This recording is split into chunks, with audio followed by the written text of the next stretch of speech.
very, very grateful for this opportunity to be with all of you today.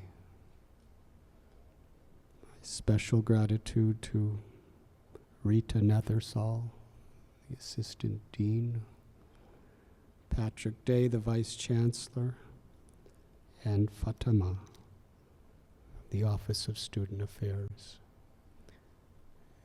and to all of you who have so kindly extended your precious time to be with us this evening. I was asked to speak on the subject of yoga and relationships and finding connections.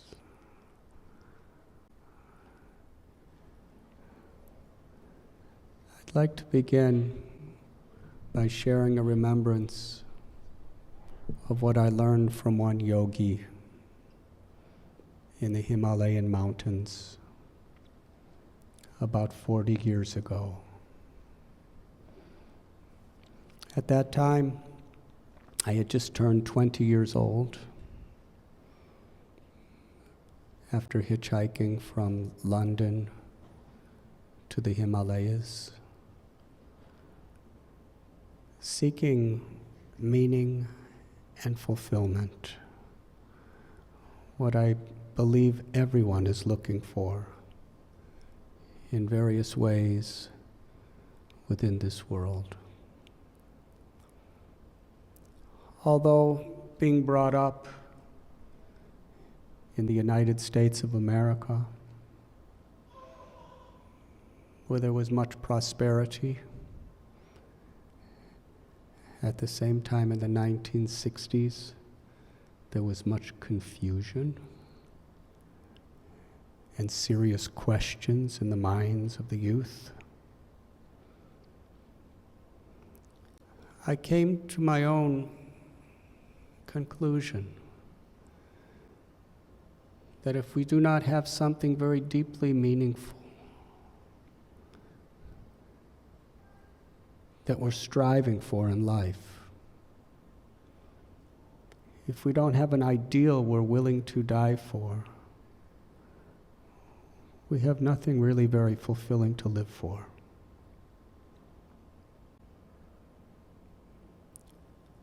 So in so many ways, I was trying to find that through social exploration, through revolution, through counterculture. And eventually I came to the conclusion that even the greatest people that I deeply respected on all levels, the foundation in which they were trying to change the world was from a spiritual ideal. Mahatma Gandhi, Martin Luther King, and so many others. There was a spiritual basis that they were trying to share with the world. They weren't trying to take something. They were trying to give what they have found in themselves. Gandhi said we should be the change we want to see in the world. I was looking for that. I started looking for it in various isms, in various philosophies, in traveling to various countries, but came to the conclusion I have to find it in myself, or I'm not really going to find it anywhere else. So there I was, just out of my teens, alone without money, looking for that ideal in the jungles of the Himalayas. I had just sat on a rock for 1 month on the bank of the Ganges, meditating, praying. And as I went higher and higher into the Himalayas in the jungle, I met one yogi. His name was Kailash Baba. He was a very gigantic man, at least compared to me. I'm 5'6". I weigh about 125 pounds, and I weighed that much when I was 20 years old too. But he was probably 6'5", and he was a mountain of a man living in the mountains. He was around 65 or 70 years old. He left his home when he was about 15 to live as a hermit, wandering in the jungles, seeking the divine. In those 50 years, he never shaved, he never cut his hair or combed it. So he had long hair, and it was only in about 4 or 5 big strands that it was so long that he would be tripping over it. So just in order to walk, he had to wrap it in a huge, like a beehive, on top of his head and tie it. And he had a kind of a wool one-piece of clothes that went from his neck to his feet. And he carried a trident, a 3-pronged iron spear, and had a big drum at the end of it. He was really into this drum. It was part of his meditation.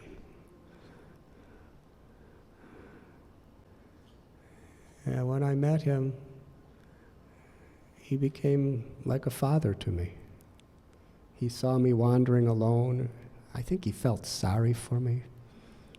Actually, the way we first met was in a place called Dev-Prayag, a very holy place in the Himalayas, where 2 rivers meet, the Alaknanda and the Bhagirat. And where they meet, officially, it's called the Ganges. Now, I climbed down a mountain to bathe in this holy confluence of 2 rivers, and it was very early in the morning, still dark, because that's what yogis are supposed to do. Maybe not in Boston, but in the Himalayas. To wake up really early in the morning and take a bath first thing. And it was about February, so it was pretty cold. In fact, it was extremely cold. And I climbed down this mountain, and I could hardly see. I went into the river. The current was so fast. I didn't realize that everyone who bathes there has to hold on to chains while they're bathing. Otherwise, they die because the current's so fast. It just slips you away, and you go under the water after some time. No human being could possibly swim against that current, or even with that current. So I didn't know about these chains. So I started flying down the river. All of a sudden, I felt this hand, which was like a vice grip, grab my arm and lift me right out. One hand, lift me right out of the water. And then he took me with the other hand and put me on the bank of the river. That's how I met Kailash Baba. And then he started chanting these Sanskrit mantras to protect me. And I guess he realized I really needed somebody to take care of me. So he took me, and we traveled around, the 2 of us. I learned a lot from him. He taught me relationships on the basis of yoga. And the way he taught me, it was a matter of survival. Sometimes when you go to college, you take some courses, You get some really nice information, and then you think, someday I'm going to apply this to my life. Yes? But in the setting that I was in, it had to be applied at that moment if you want to survive. He was explaining to me how to live with your neighbors. Now, I know in Boston, you might live in the city, like in a suburb, inner city, I don't know, but you have neighbors. And how to live with them. And how to live with the people in your same house. Your husband, your wife, your children, your parents, your grandparents. In India, your great-grandparents, everybody's in the same house sometimes. Well, in the jungle, first of all, I had to live with him. Second of all, we had no houses. We were sleeping in caves or riverbanks or under trees. And there was every now and then, not every now and then, there was always, every now and then we would see them. There was leopards, wild elephants, panthers, a lot of cobras, vipers, various other color snakes, scorpions, plenty of monkeys, and mosquitoes. Kailash Baba taught me, if you have any ego where you think that you're better than them, they are going to kill you. He said, you have to see a relationship with them. You have to honor them, respect them, and give them their space. You honor and respect them with humility, and they will honor and respect you. If you fear them, they will kill you. Now, this was a crash course, because they were right there. There were no bars. He told me, you are a guest in their house. This is their jungle. They've been here forever. And then he explained to me, in his own way, how you could actually do that. You have to understand the sacredness of life.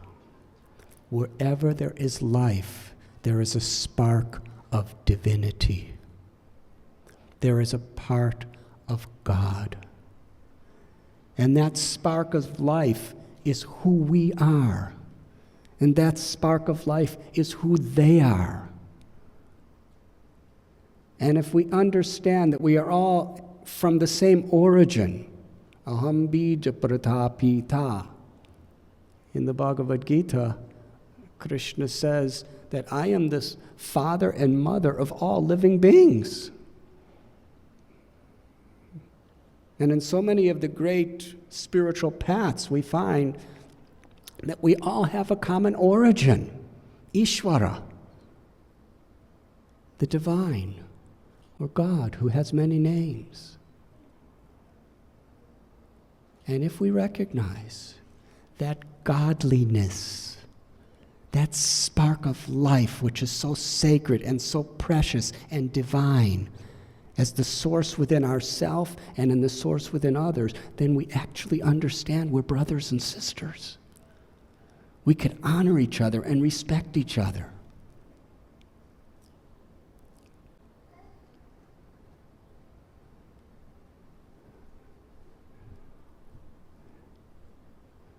So I started looking at these cobras slithering by a few feet away.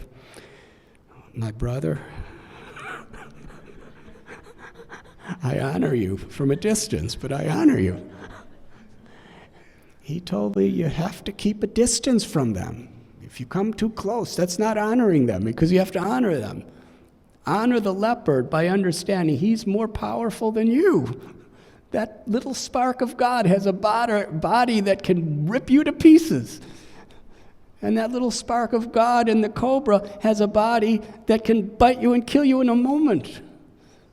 So respect them, honor them, but don't fear them.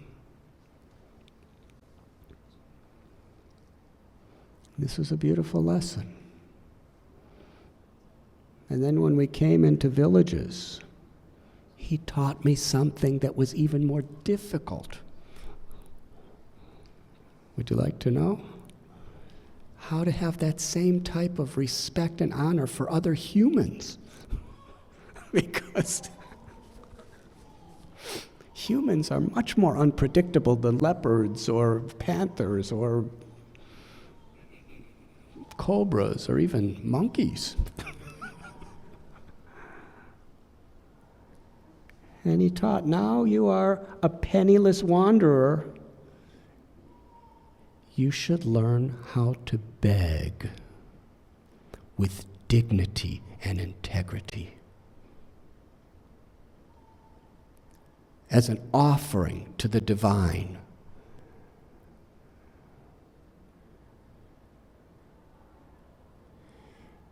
I learned a lot from Kailash Baba about how to actually perceive deeper and deeper relationships with all other living beings, all other children of God, by recognizing and respecting them and appreciating the sacredness of life. One interesting thing is Kailash Baba did not speak a word of English. And I did not speak any Hindi, his language. He taught me more than I learned in all my years in school without language. I learned something else about relationship. That if we really care about someone, if we really seriously want to help them, then there's a divine power beyond our own that enables us to really help. And when I think back of all the teachers I did have when I was in school, the ones that I remember the most, that made the biggest impact in my life, were those who really seriously cared about me and wanted me to learn. It was a form of love. Yes, because Kailash Baba cared about me so much and he really wanted to help me. So much knowledge came through him. And it was all through the way he pointed his fingers. Or he spoke a language I didn't understand, but his intonations, his raising of his eyebrow, his gestures, his picking up a plant. He taught me which herbs, roots, and fruits you can eat and which you shouldn't eat. Just this morning, I was walking with some of my dear friends, and we came upon a tree where there was some really nice-looking little fruits. And we picked one, and the person turned to me and said, "Can we eat these?" I said, I know some of them in the Himalayas, but I don't know the ones in Boston. I don't know. You might get sick or you might get healthy. Now, the difference is, here in Boston, we had a lot of other stuff to eat. But in the Himalayas, that's all there is. Yes. Relationship with nature, relationship with God, relationship with other living beings, and relationship with ourselves. Because there was affection. He was empowered by affection. And I was empowered because I really deeply wanted to learn. Yoga and relationships. The beginning of the path of yoga is to understand the relationship between the body, the mind, and the living force within us. Yoga means to reconnect, to reunite. And yoga really is about relationship. To reconnect, reunite with what? With who? That we'll try to explain briefly. So the Bhagavad Gita, which is a great yogic scripture, and Patanjali Yoga Sutras, they focus on the first question of life. Who am I? This is the fundamental basic class of yoga. Who am I? We have a body, we have a mind, and we are the living force within this body and mind. We're seeing through the eyes, hearing through the ears, tasting through the tongue, feeling through the flesh, thinking through the brain, loving through the heart. But who is that I? There are people who are blind, who are just as much alive as us. So that means we're not eyes. There are people who are deaf. That means we're not ears.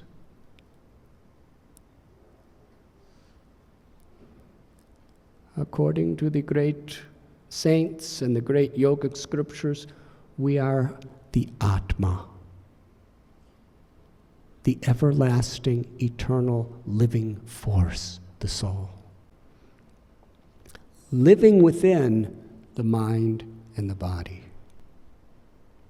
The body's always changing. Dehinosmin yatha dehe komarom yovanam jada. At one time we're little embryos, then we become babies, then children, then adolescence, then youth, and some of us become old.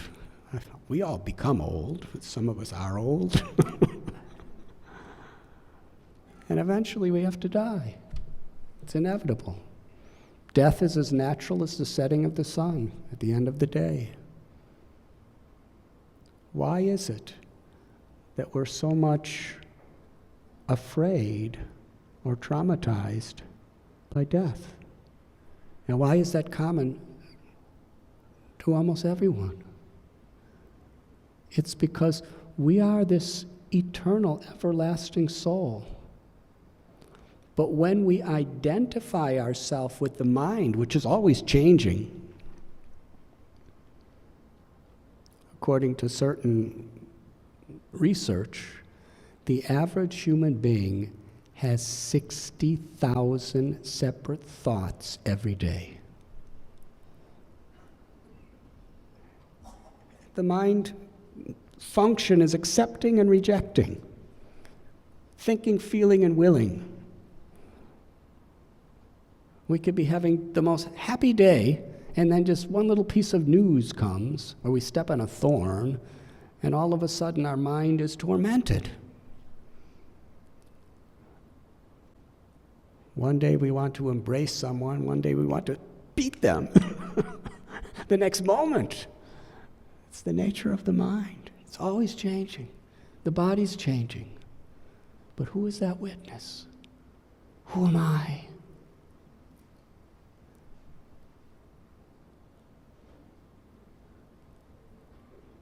The Gita explains, because the soul is eternal, it's unnatural to identify with death. Because there's no such thing as death. But there's an element called ego, ahankar, which causes the eternal soul to think, I am this mind and I am this body, rather than I have this mind and I have this body.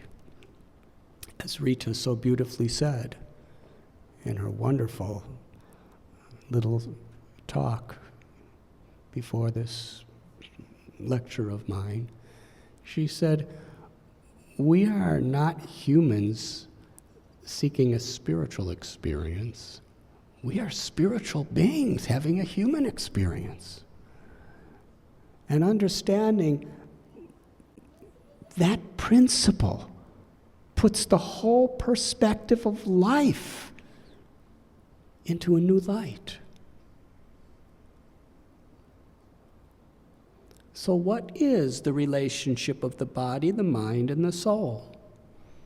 Yoga has various ways of harmonizing the three. Asanas, physical postures, pranayam, breath control, jnana, cultivation of knowledge, dhyan, meditation. These are all ways of harmonizing the body, the mind, with our own true spiritual essence, our origin, the soul. And when we do that, then the next step is to understand what is the soul's relationship with our origin.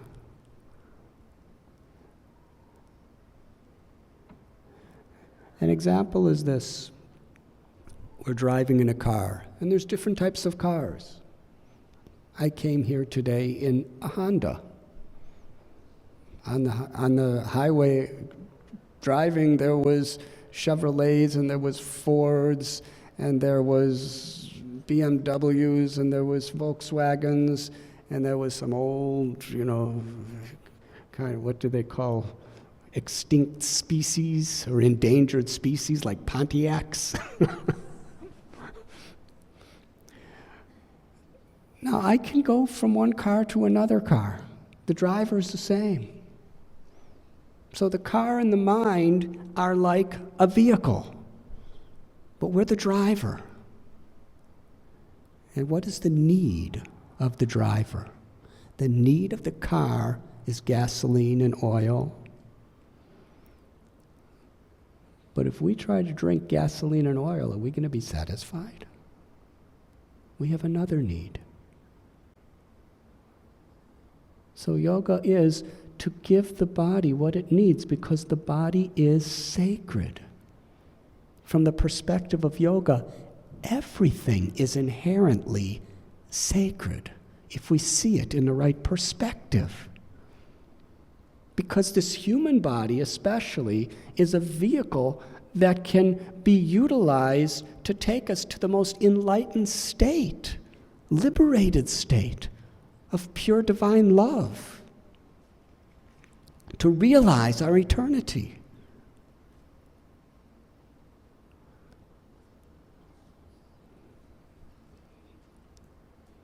The only nourishment that could satisfy the heart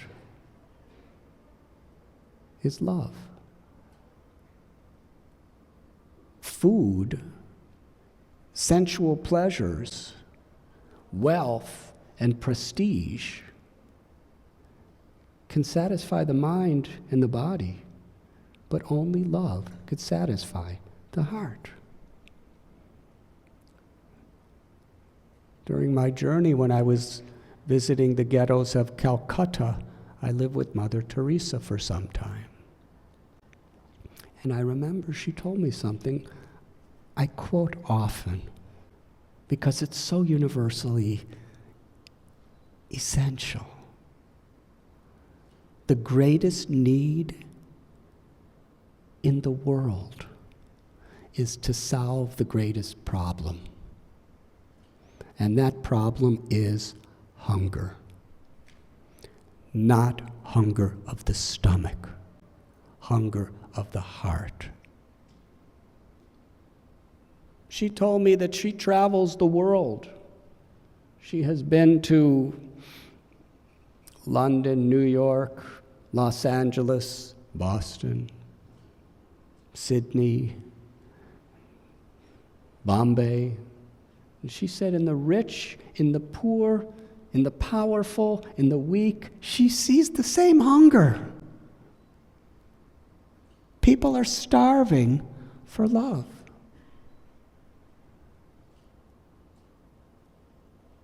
And the origin of that need for love is the soul's relationship with the divine. In the Yoga Sutras, Ishvara, the supreme controller. In the Gita, Krishna. In other scriptures, God, Allah. That one supreme being who is our ultimate origin, who is supremely sweet, who is supremely beautiful, who is supremely compassionate. We have natural tendency to love God. Savai pungshang paro dharmo yato bhaktiradhokshache. It is described in the yoga scriptures that our living force is a part of God, just like a sun ray is part of the sun planet. Qualitatively the same, but quantitatively a small part. Therefore, the highest expression of love is to serve without selfishness. Nitya Siddha Krishna Prema Sajja Kabunoi Sravanadi Sudititi Koriya Yudoi. That love of God and love for every living being is inherent within every living heart. It simply has to be awakened. And interestingly, the word religion comes from the Latin word religio, which means to bind back.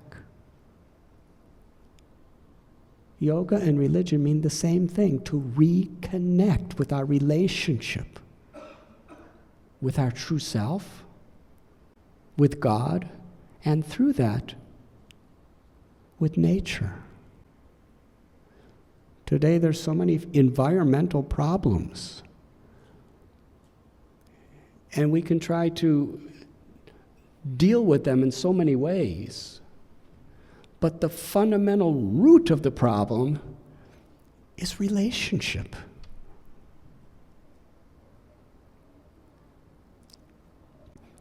If you have boils on your body, you can deal with the symptom by putting salve, lubrication, or some sort of compress on it. But if the cause of it is a disease in the blood, then how many boils you cure, there's going to be another and another and another. So what is the root cause? We can clean all our rivers and clean all our oceans and clean all our sky and all the earth, but if we don't clean our hearts, we're just going to make a mess again.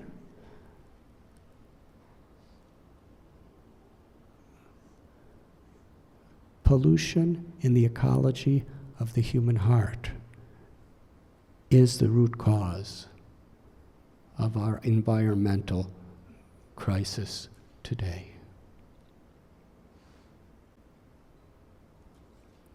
The path of yoga teaches us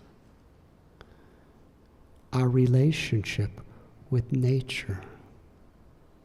According to the Vedas, Mother Earth, Mother Nature is a feminine aspect of the divine.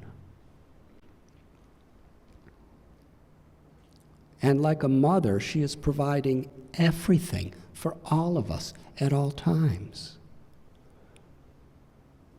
What is the love of a mother?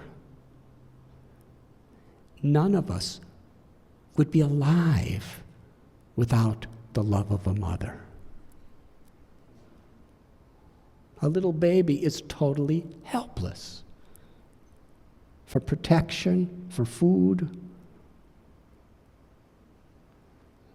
The mother nourishes us in so many ways. And similarly, Mother Nature gives us the breath that we breathe, the rain that brings water to drink, the grains and the vegetables and the fruits that we eat, the sunlight that keeps us alive. We're totally dependent on nature. And interestingly, we are made, our bodies are made of the same substance as the world around us.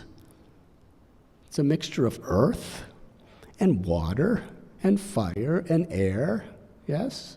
That's what our bodies are made out of. Can't we see the interconnection? From the perspective of yoga, ecological thinking and lifestyle is not a matter of just leaving the world a better place than we came. It's a matter of a sacred relationship with the divine, of honoring, respecting the gifts that we're giving and the person and the source from whom the gifts are coming from. There is that famous statement that is said to have been spoken by Chief Seattle when he saw people from Europe coming here and really just taking from the earth without proper consciousness of replenishing her.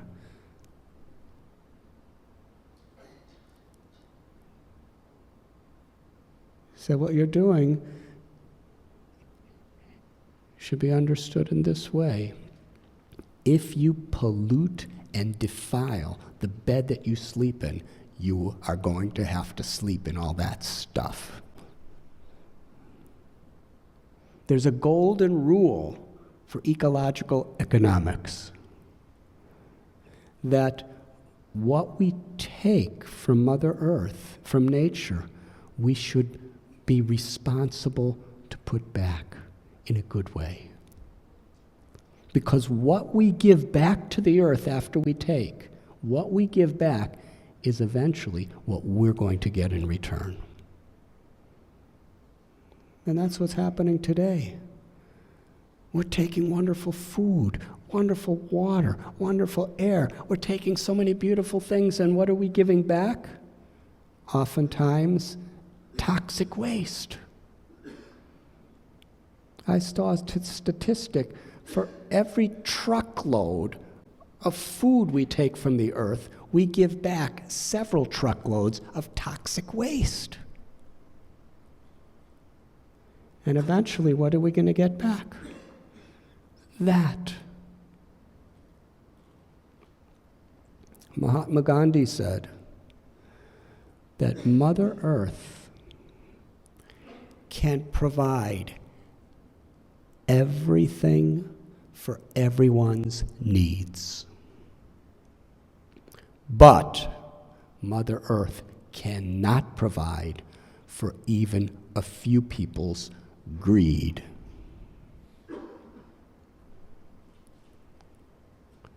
There's a famous saying, you can never get enough of what you don't really want. And my beloved Guru, Srila Prabhupada, he said, the way the world is going today is we're constantly creating within our minds the sense of unnecessary necessities.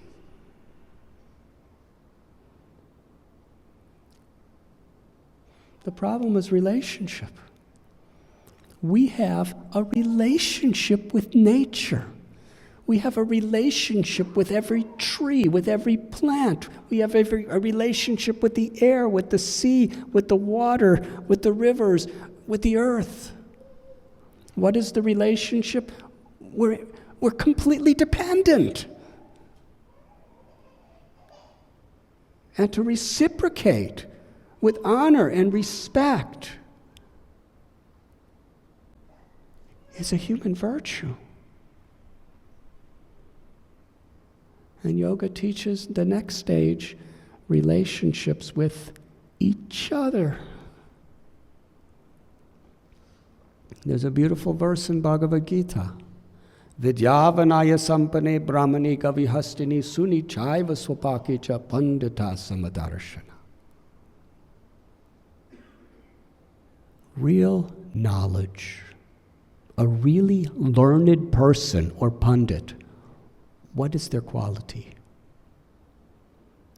The Gita, the yoga scriptures don't say that real knowledge is about storing massive quantities of data in our brain. Real knowledge is developing real character, to live with integrity. And this particular verse, Vidyavanaya Sampane, describes what spiritual integrity is. To see every living being with equal vision. Whether one is male or female, whether one's color of skin is black or white or red or yellow or brown, whether one is rich or poor, from the east or the west, whether one is from one religion, another religion, or no religion, whether one is a human or an elephant or a cow or a dog,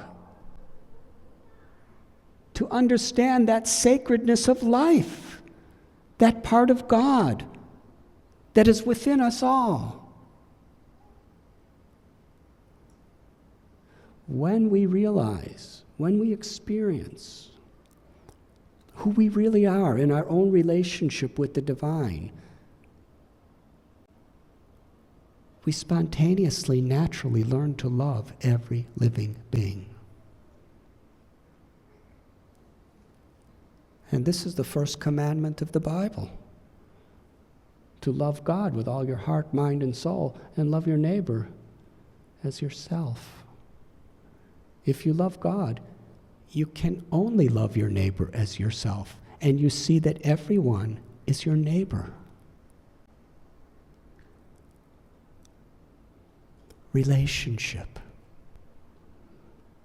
Real universal sisterhood and brotherhood can be to some extent established on the basis of the oneness of humanity. But in order for it to have real substance, what is it that we really do have completely in common that can never be changed? That is the spiritual essence within us. We are forever related. It's only due to the ego that we forget who we are. We forget the relationship of our own body, mind, and our soul. And therefore we forget our own relationship with God, we forget our own relationship with nature, and we forget our own relationship with each other.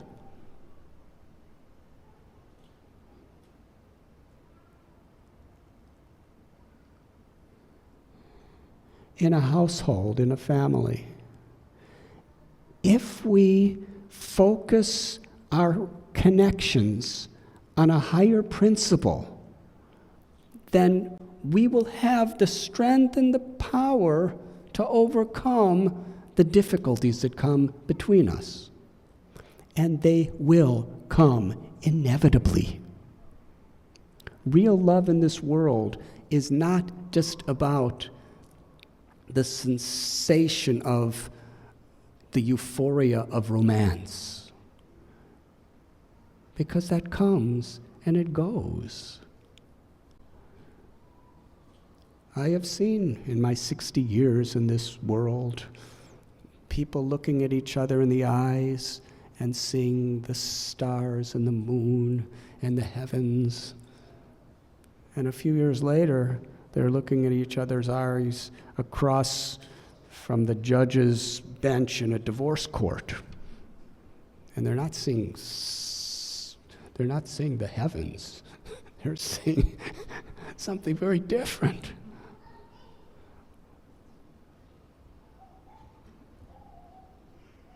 Real love has to be earned.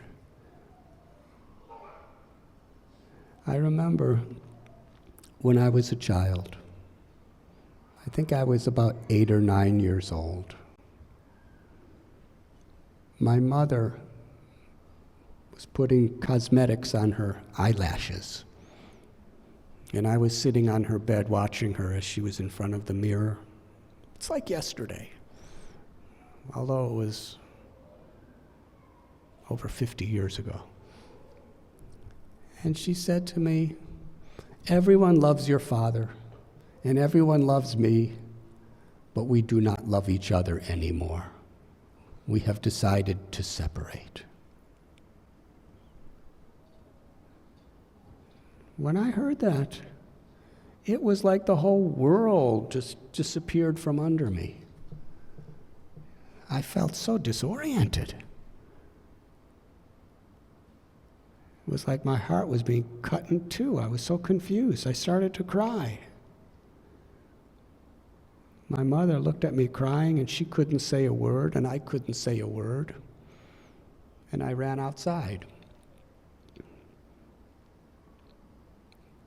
Some hours later, my father came home. And I knew that my mother was going to discuss the subject of my reaction with him. So when he came into his bedroom, they closed the door together, and I secretly, don't tell him I did this, but I put my ear against the door because I was really interested in what they were going to talk about. And I heard them speaking to each other, and my mother said, "I told little Richie what happened, and this is what happened." He cried. And I heard them both say, "For the sake of our children, we are going to stay together, no matter what." Now, what I saw over the years is one of the deepest relationships I've found in this world. Over the years, they really learned to deeply love, honor, and respect each other. It was earned. And what was it that they did to earn it? They put a higher principle between them than just the problems itself. It is a fact. We can overcome many obstacles if we focus on the higher principle. In their case, the higher principle was their children. They worked everything out somehow or other. Now, if we take this same analogy and bring it to a spiritual platform, a purely spiritual platform, the higher principle is that we all have relationships, that every living being is a part of God. To forgive is necessary for any relationship to survive.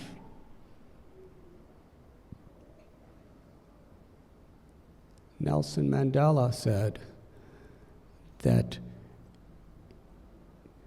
trying to seek revenge on someone is compared to drinking poison yourself with the idea that it's going to kill the other person. Now, what does that mean? Because holding on to that vengeance kills your own inner conscience. My dear friend Bhakti Tirtha Swami used to say that if you are angry at somebody and you pick up a hot coal to throw it at them, you're the one that gets burnt first.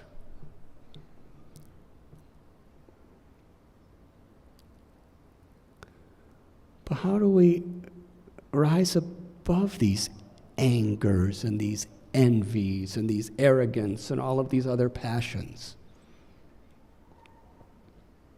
How do we actually clean the ecology of our heart, of selfishness?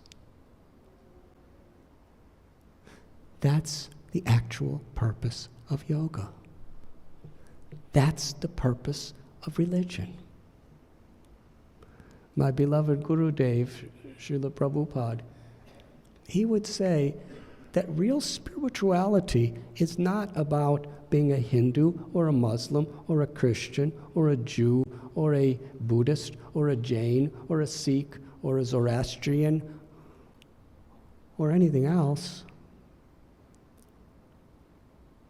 It's about cleansing our heart. It's about awakening the dormant love of God that is within us and being instruments of that compassion in our life, in whatever we may do. I remember one time I was giving a class, something like this, in a university in Bombay.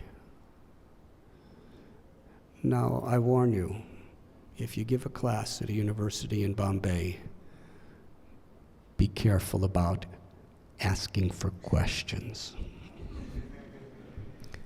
This particular university was for training people to be certified and chartered accountants. There was about 300 accounting students and teachers in this auditorium. And I gave a lecture. I was standing at a podium, and I asked, "Is there any questions?" One young man in the middle of the big crowd raised his hand, and I called on him, and he stood up. And I understood what I was in for when I saw the crowd's reaction to his standing up. Everyone went, "Ooh."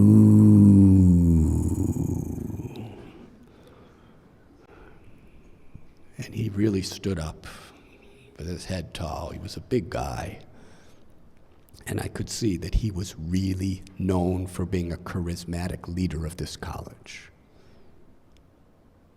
He shook his fist at me and said, "Swami, I reject everything that you have said. Whatever you have spoken today is totally useless. In fact, you are misleading everyone. You are cheating us. What if everyone in the world became a Swami like you? Who would grow the food? Who would do the trading and the banking? Who would do the government? Who would raise the children? Therefore, whatever you said is simply misleading, and we reject it."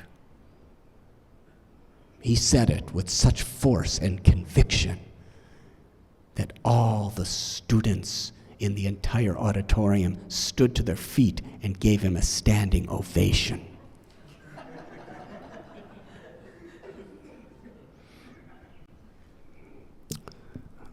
I had to wait about a minute till the uproar calmed down, and then they all looked at me for my response. I hope you all have some sympathy for me by this time. I was thinking, I don't need this, I'm just trying to help. I'm not making any money for this. Anyways, I replied, I said, "What if everyone in the world became an accountant like you? Who would do the farming? Who would rule the governments? Who would do the training? Who would do the banking? In fact, if everyone in the world became an accountant like you, everyone in the entire planet would be unemployed because no one would need an accountant."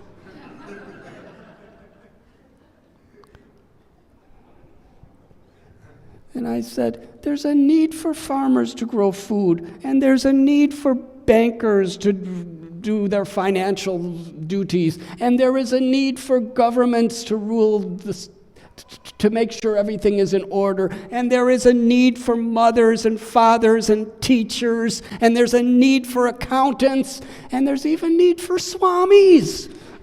We all have our functions, we all have our duties to perform. Just like the human body. There are different parts of the body that have their own special features. The hand cannot do what the eyes do. The ears cannot do what the feet do. The brain cannot do what the kidneys do. Every part of the body has its own particular function according to the nature of that part of the body, but they're all working together for the whole body. It's not that the hand is saying, I'm higher than you, feet. You're lower than me. No, they're working together. So similarly, there's so many different types of occupations, there's so many different types of people. Yoga is to harmonize them all so that we're all serving each other. We all need each other. We're all connected to each other. To love God and to be a compassionate instrument of that love, that higher principle in the yogic school is what harmonizes all of us together. Now, I'm shy to admit this to you, but I got a longer and louder standing ovation than he did.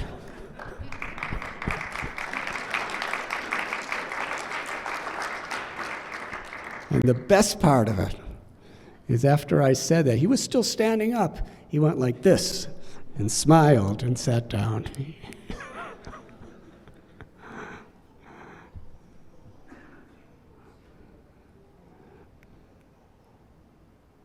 Unity in diversity.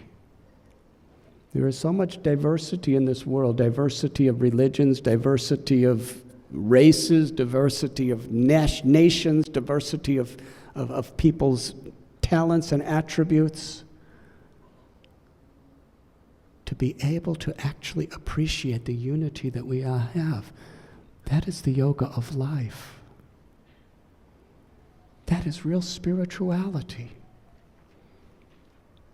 Gurbani ji, my very dear, dear, loving friend, he likes me to tell a particular story. When I was living on the bank of the Ganges in the state of Bihar in India, I had a friend. His name was Narayan Prasad. He was a Hindu, devotee of Ram. And I remember we would have such beautiful talks together. And every day, if I remember right, it was 11 o'clock in the morning, he would take me to his best friend's place.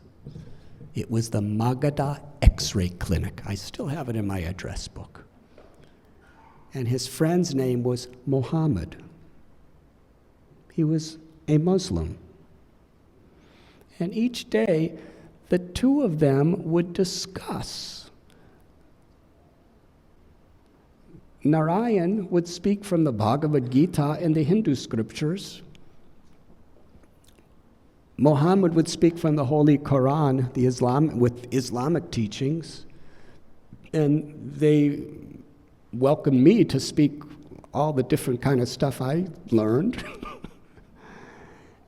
And interesting, it wasn't like we were just trying to tolerate each other for the sake of unity.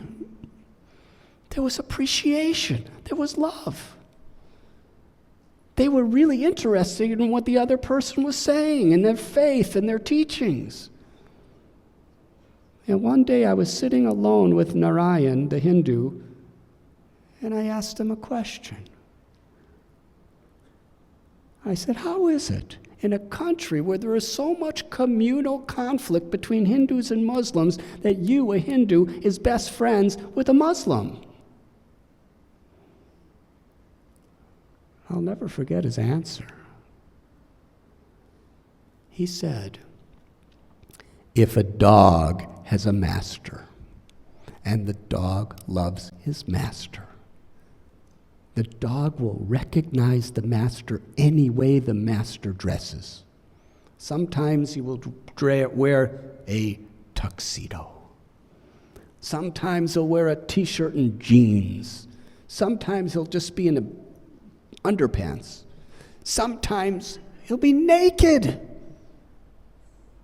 The dog recognizes the master in any dress. And similarly, when our master, God, appears before other people at other times, in different dresses, with different names, if we cannot love him there, if we cannot recognize him, then we have so much we could learn from the dog. We are so much less than the dog.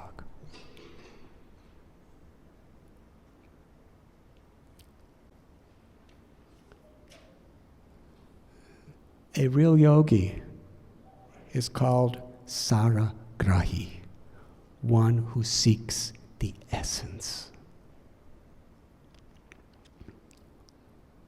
Human nature sometimes is we become so obsessed with external rituals, ways of explanation, different types of traditions of times, that we don't really dive into the real essence. If we find the essence within our own yoga or spiritual path, we'll see that essence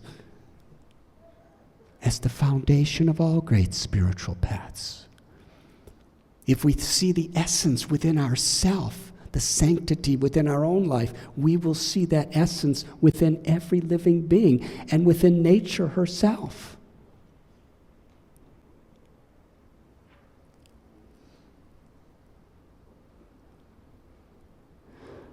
When I was living in a place called Vrindavan, there was an old man named Ganasham.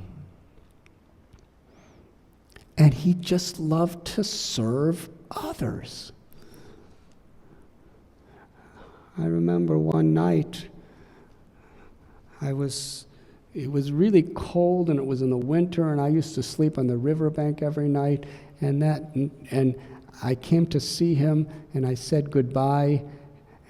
He said, "Where are you going?" I said, "I'm going to sleep." He said, "Where do you sleep?" I said, "On the riverbank." He said, "No, tonight it's so cold, you stay here." I said, No, I sleep on riverbank every night." He said, "But tonight it's too cold, you stay here." I said, "All right."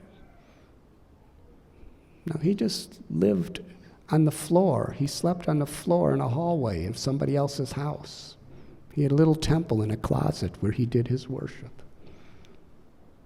And he had one old blanket. And he gave it to me. I said, "Where's your blanket?" He said, "No need, no need." I said, "This is your blanket." He said, No, it's not my blanket. It's your blanket." I said, "Well, show me your blanket." He said, "No need, no need." I said, "I'm not going to use your blanket. You're 75 years old. I'm 20 years old. I'm not going to take your blanket. It's cold." He said, "No need, no need." I said that I'm going back to the riverbank, and I started walking out. And he said, "Okay, I'll take the blanket." So he laid on the floor, I laid on the floor, and he put the blanket over him. And now from yogis, I learned different ways of keeping warm in the cold. One is when you're laying on a riverbank or in a cave or on the floor, and you use your arm as your pillow and the sky as your blanket.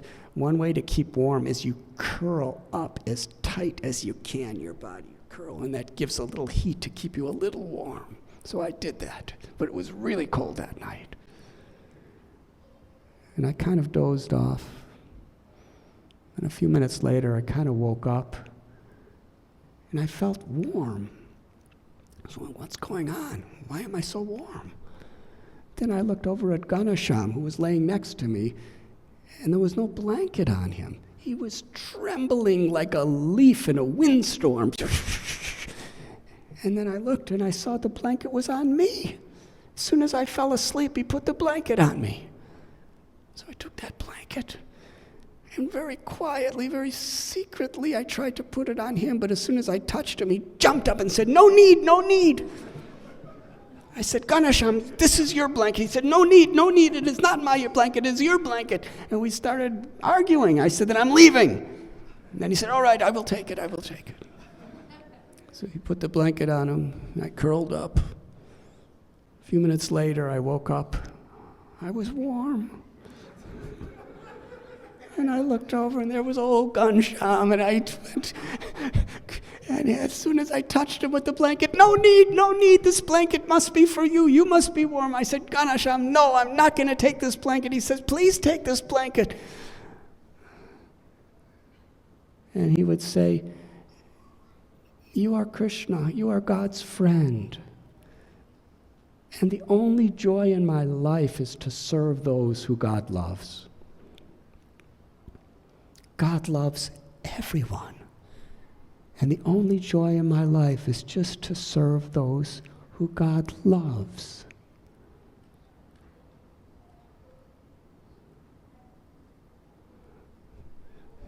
He was so serious. He was in tears. He didn't mind the cold. He was in ecstasy. I remember there was an old song when I was a little boy that I used to love to listen to. And one of the verses was, the Jordan River is chilly and cold.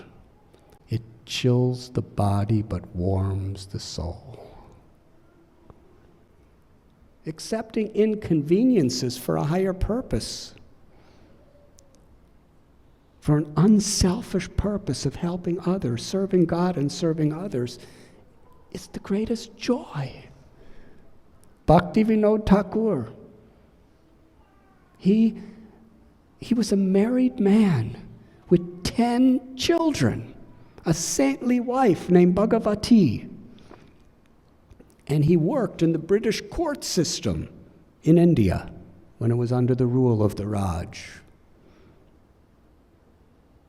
But yet, even swamis and saints would come to hear from him and get his blessings because he was such a saintly person. And he used to say, the difficulties I endure to show compassion to other living beings, and in doing so, to show my love for God, to express, are the greatest joys of my life.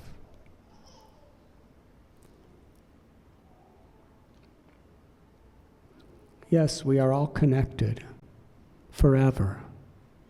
It's only the ego, this false illusion, this ignorance that disconnects us. And real yoga is to rise above the ego. And then what comes out of our hearts is the highest, purest, and most satisfying of all virtues, compassion. One of my friends was once on a balcony with my guru, Srila Prabhupada, and he was looking down, and there was a garbage heap, a big vessel of garbage. Now, there's garbage in America, and there's a garbage heap in India. It's quite a graphic scene, a garbage heap in India. And there was all these little boys scuffling through the garbage, looking for something to eat.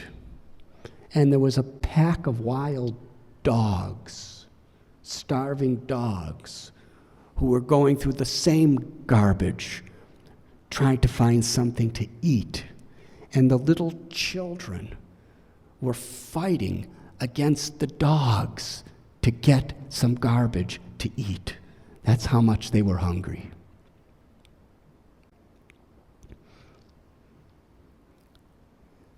And my beloved teacher, he was watching and cried. And he said, wherever we are, within a mile of wherever our devotees are, there should be no one hungry. This should be our aspiration. And by that one gesture of compassion, today, people who follow that teaching of his are feeding over 1.5 million children every day in India, in the ghetto schools. One person's compassion, what a difference it could make in the world. Yes, this is yoga of relationship. This is where our real connection is. In cleansing our hearts from our ego and our selfishness and our greed, and really learning how to honor, respect, and love each other through our love for the divine. And this chanting that Gauravani was doing, it is a most powerful yogic process. Divine sound vibration cleanses the heart and awakens our own spiritual essence and empowers us with this love and compassion if we do this chanting with sincerity. Thank you very much.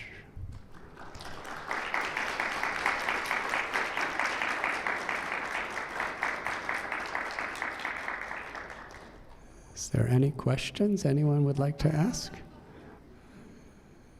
We can maybe 1 or 2 questions if you'd like.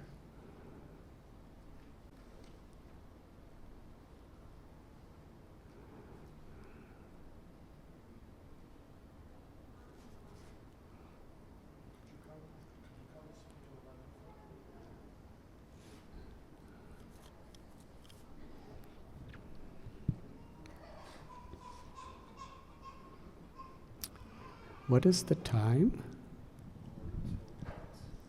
Do we have time for a question?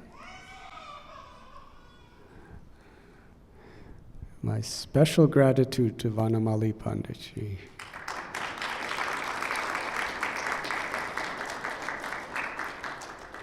He has picked up this hitchhiker in his nice car and taken me to his house to give me shelter, and has arranged all these beautiful opportunities for me to meet such wonderful people. Thank you, Vanamali, taking such wonderful efforts to serve all these people. And he's a real yogi. He doesn't expect anything in return. He just wants to serve. He loves to serve. Yes? Thank you for your wonderful talk. I don't think it was wonderful, but thank you for your graciousness. I just was wondering, we may know theoretically that God loves us, we may think that, but how can we actually know it with our heart? Like really understand it, really feel that deeply, going from our head to our heart, actually understand that. Maybe you could. We could learn to do that by being like you.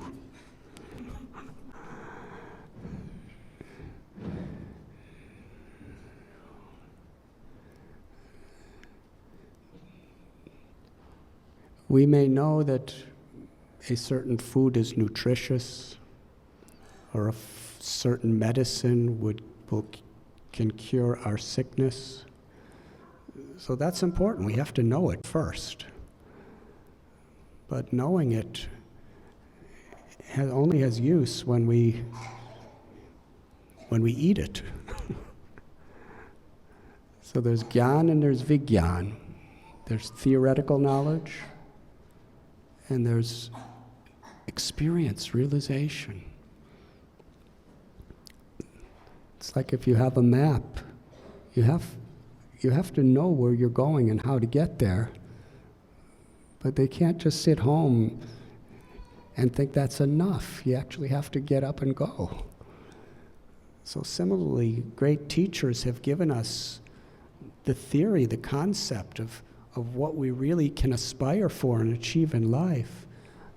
But there's also a roadmap of how to get there.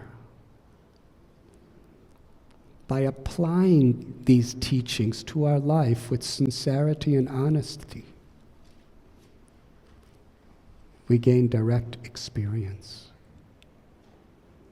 There's a beautiful verse in Gita, Ragad Veshava Muktaishtu Vishayan Indrayashcharan Atma Vashai Vidhe Atma Prasadamarigatchati. By understanding the truth properly, in the company of people who are really aspiring for the truth, or people who achieve the truth. And by applying these principles to our life, we can access grace. And that grace that is within us and all around us can empower us to overcome all obstacles and actually have direct perception.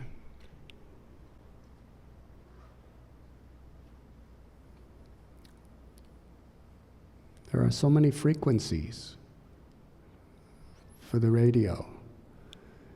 If you tune into a particular frequency, you access that.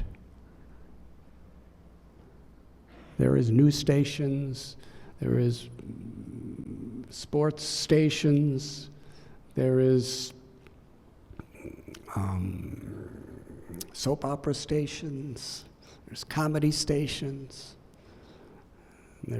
There may be a station with Swami speaking.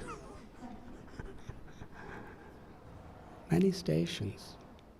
What you tune into is what you're going to access. Similarly, there are so many frequencies all around us. There's anger, there's envy, there's greed, there's piety, there's selfishness, there's selflessness. There's so many frequencies all around us, within and without. Spirituality, the rituals, the meditations, the prayers, the mantras, these are all meant actually for the purpose of tuning into the divine frequency that is within us and all around us and accessing that and becoming purified, enlightened by that.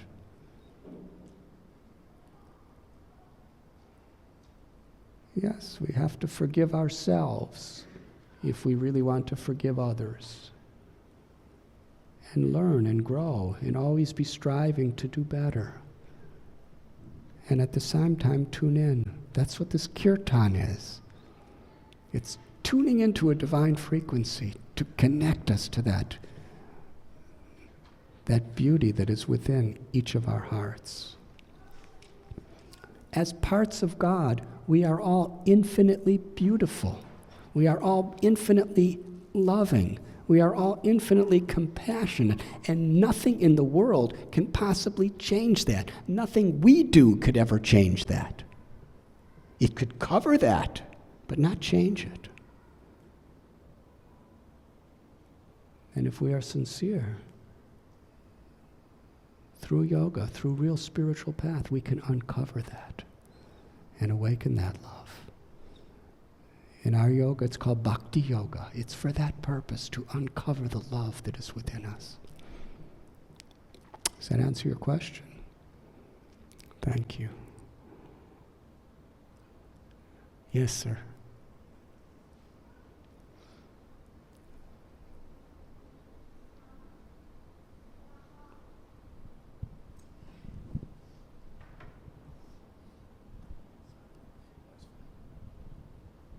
Good evening. Very enlightening speech. One of the major questions I actually have comes from other questions and other talks I've listened to from varying philosophies and talks. And many of them have, of course, you have the big religions. Perhaps we talk about Christianity or Islam or Judaism. Many of which I've read some of their books as well. I've taken my time to read the Quran or the Bible, and I've read the Gita as well.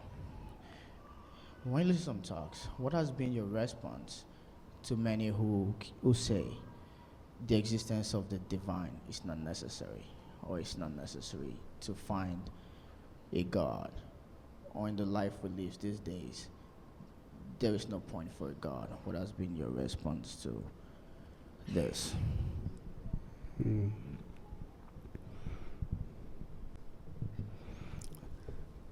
Sometimes I was very inclined to think that way too.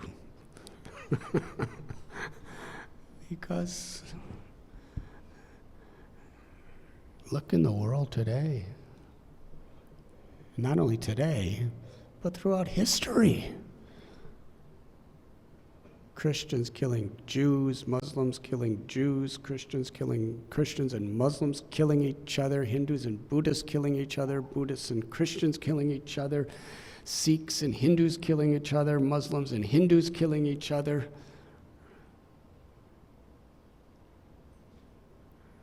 Yes, isn't that very much a part of history? And it's very much going on today. Protestants and Catholics killing each other.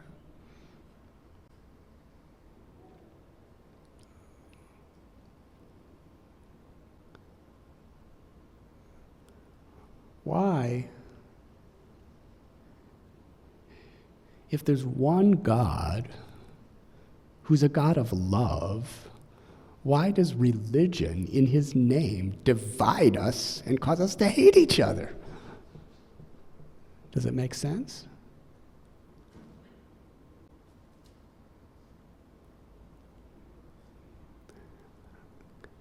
If we seek the essence of those great spiritual paths, we find the unity.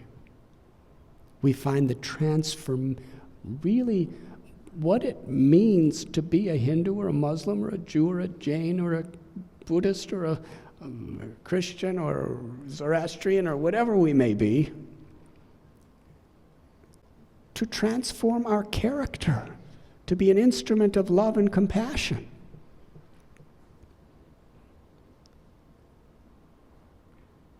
The Bible says you can judge a tree by its fruit.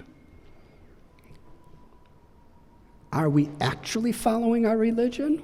The test is, are we meek and humble? Are we forgiving? Are we unselfish? That's the essence of every religion, to develop that character.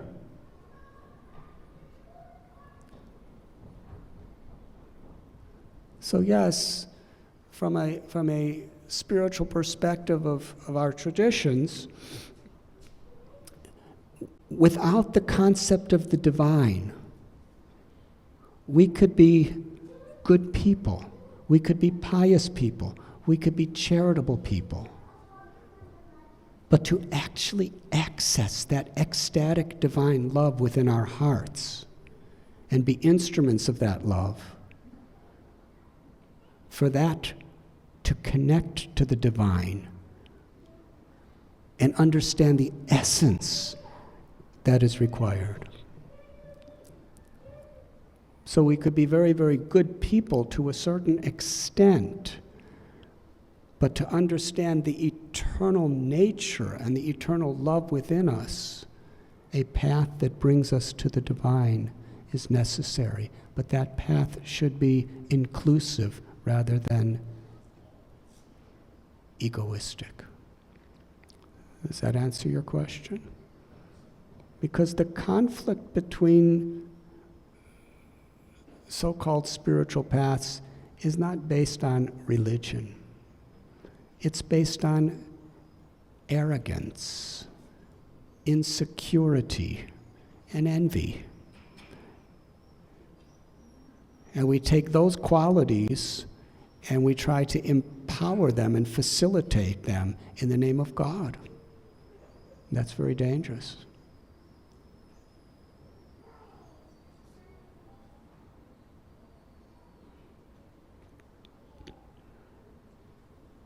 Humility and gratitude are foundational qualities in all the great spiritual teachings. In my tradition, there's a beautiful verse that is considered so essential if we want to really access the divine.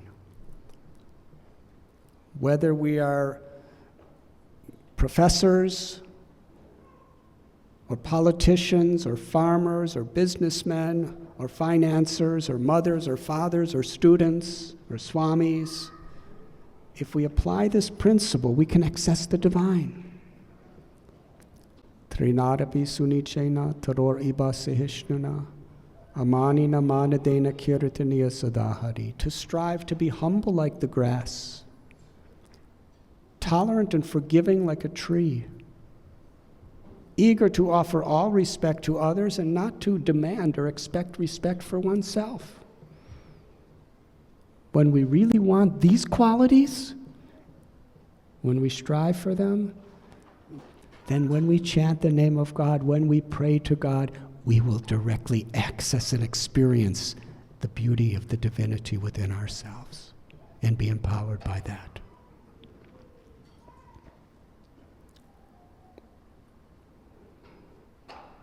Thank you very, very much. It's really an honor to be among all of you here at the University of Massachusetts.